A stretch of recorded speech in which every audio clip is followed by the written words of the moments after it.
So आज आपल्याकडे patient जे होते त्यांचं प्रायमरी डायग्नोसिस कोलॉनिक कॅन्सर होता आणि ते कोलॉनिक कॅन्सर त्यांच्या पोटामध्ये आणखीन ठिकाणी 2-3 स्पॉट्स आलेले होते. सो ह्या स्पॉट्स आणि ते पूर्ण कॅन्सर काढायला आपण त्यांचा right half of colon remove केलेलं आहे.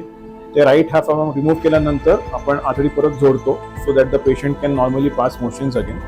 आणि ॲट द सेम टाइम जिथे त्या स्पॉट्स असतात त्या कोलॉनच्या सराउंडिंगला ते पूर्ण आपण लाइनिंग ज्याला पेरिटोनियम म्हणतात ते काढतो.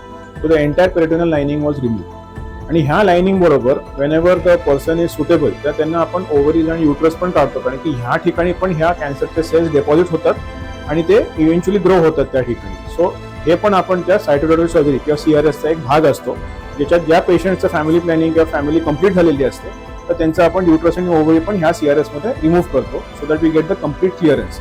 आणि ॲट द एंड जसं आता तुम्ही बघू शकाल की तिथे हायपेक प्रोसिजर पण चालू आहे. इन द सेन्स ते आपण किमोथेरपी कसं सर्क्युलेट करतो.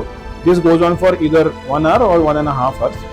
हे झाल्यानंतर पेशंटला खूप मेजर सर्जरी असल्यामुळे इव्हेंच्युअली रिकव्हरी ICU मध्ये असते. वॉर्डमध्ये पण एक 7 ते 10 दिवस त्यांचा रिकव्हरी टाइम असतो आणि पुढे जाऊन ह्या पेशंटचा कॅन्सर फ्री होण्याचे चान्सेस भरपूर इन्क्रीज होतात after this surgery is completed.